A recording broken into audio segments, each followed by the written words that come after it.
bawat Pilipino. Alam ko na buo ang galit ninyo sa akin ngayon. Nauunawaan ko rin kung bakit. Lalo na at malaki ang halagang nakataya. Pero bago kayo humusga, hayaan ninyong ipaliwanag ko ang buong katotohanan. Matagal akong hindi nagsalita dahil may direktang utos sa akin. Huwag nang bumalik ng Pilipinas at manahimik na lamang. Umalis ako noong July 19, 2025 para sa aking medical check-up.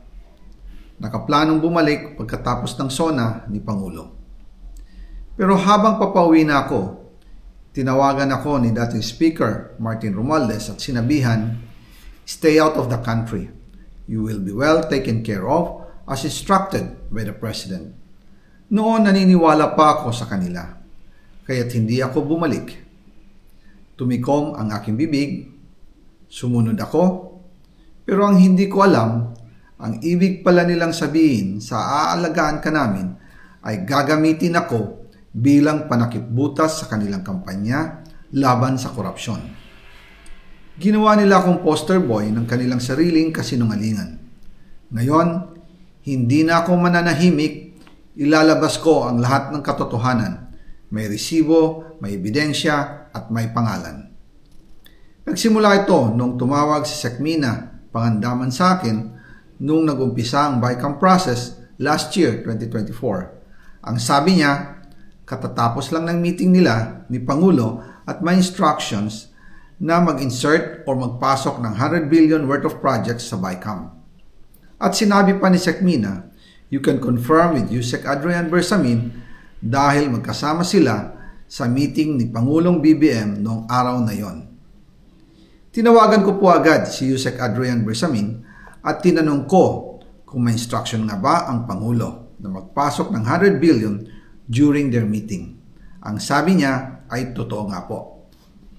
Right after our conversation, tinawagan ko po si dating Speaker Martin Romualdez at nireport ko ang instructions ng Presidente to insert the 100 billion projects. At sinabi niya sa akin, what the President wants, he gets. After ng ilang araw, nag-set po ng meeting si Sekmina Pangandaman at Yusek Adrian Bersamin sa amin ni dating Speaker Martin Romualdez sa Aguado Building in front of Gate 4 ng Malacanang at nandoon din po si Yusek Jojo Cadiz. During the meeting, binigay po ni Yusek Adrian Bersamin ang listahan na worth 100 billion. Tinanong ko po si Yusek Adrian kung saan galing ang listahan. Ang sagot niya, galing kay PBBM mismo at binigay niya ito mula sa brown leather bag.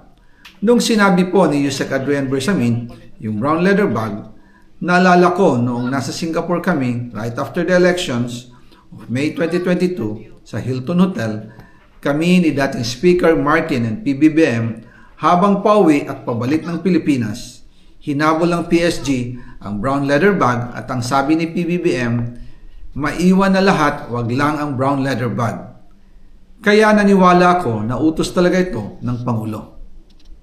Pagkatapos ng ilang araw, I informed sina dating Speaker Martin Romualdez, Sekmina Pangandaman, Yusek Adrian Bersamin, and Yusek Jojo Cadiz na kung pwede 50 billion lang ang ipasok sa program funds dahil so sobra ang DPWH funds versus sa DepEd. In practice, hindi pwede na mas malaki ang budget ng DPWH kaysa edukasyon. And yung balance na 50 billion, ilagay na lang sa unprogrammed funds for the 2025 budget. Dahil Office of the President din ang nagre-release ng lahat ng unprogrammed funds. Pagkatapos ng isang araw, tinawagan ako ni Sekmina at sinabi ang mensahe ng Pangulo, ipasok ninyo yan dahil pinangako na sa akin ni Speaker Martin yan at hindi na pwedeng baguhin. Kumbaga, ang utos ng hari hindi pwedeng mabali. Again, I informed the Speaker and asked clearance about the instructions ng Pangulo. At ang sabi niya, wala tayong magagawa.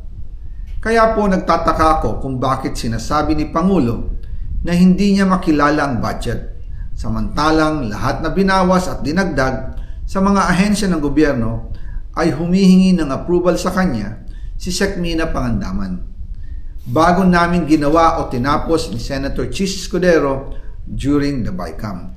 Sinabi pa ni Sec. Mina, everything is cleared with the President. Basta importante, pasok ang pondo na request ng Pangulo. The following day, sinabi ni Sec. Mina, approve na si Presidente BBM sa lahat na binawasan na ahensya. Masaya na ang Pangulo dahil naipasok ang gusto niyang 100 billion insertion. Wala pong perang napunta sa akin. Lahat po ng insertion napunta sa ating Pangulo at Speaker Martin Romualdez. Ako lang at ang aking mga tao, sila Paul Estrada, Mark Tiksay, at ang aking mga security ang nag-deliver papunta sa bahay nila Pangulong Bongbong Marcos at Speaker Martin Romualdez sa North Forbes Park, South Forbes Park, hanggang sa Malacanang. Yung mga deliveries po ay merong record ang aking mga tao. Totoo po yung sinasabi ni Orly Gutesa na nag-deliver siya sa Forbes Park.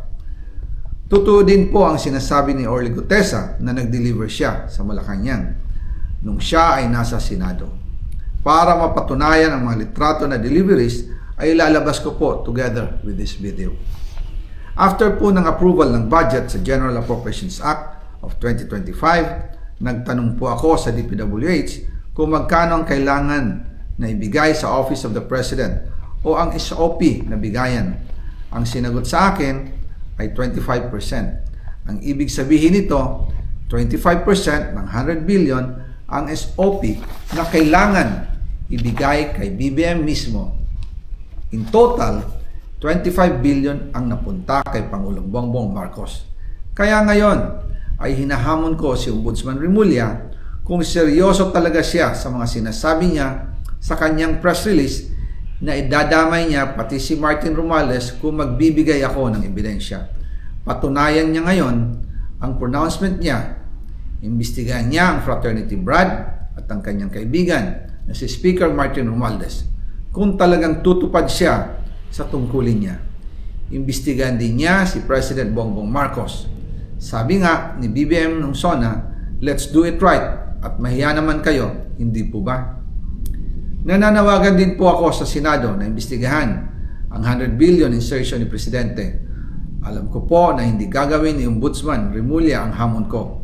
Pero magaling ang Senado sa investigasyon at ako ay naniniwala na dahil sa kanila, lalabas ang katotohanan.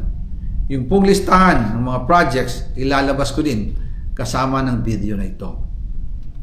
Dahil dito, mas lalong darami ang ipa-file na kaso sa akin. Ginagamit ng administrasyon ang buong resources ng bansa para tumahimik ako, para masira ang aking kredibilidad. Darami din ang banta sa buhay ko at ng aking pamilya. March 2025 pa lang, si Speaker ay nagpaparinig na sa akin sa aming meeting that he will shoot me if I will talk. At pagkatapos niyang sabihin sa akin in a phone call na don't come home, we will take care of you, tumawag ulit si Speaker Martin at sinabihan niya ako na pag umuwi ako will be dangerous kasi they might hire someone to do a rub out on me or hire the police to kill me while in jail. Una pa lang ito sa mga gusto kong ibunyag. Marami pa akong dadalhin sa liwanag. Isa na dito ay yung kay Henry Alcantara, ang DPWH boys, ang sinasabi nilang halaga sa ICI ay 21 billion. Hindi po totoo yan.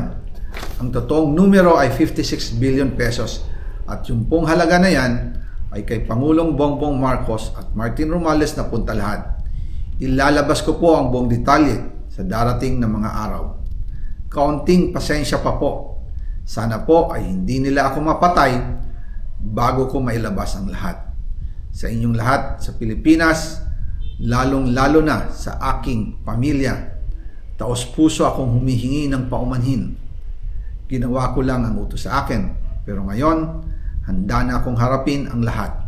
Uulitin ko po, yung pong pera, wala pong napunta sa akin. Dumaan lang po ang pera sa akin para i-deliver kay Speaker Martin Romualdez at Pangulong Marcos. Salamat sa inyong pag-unawa.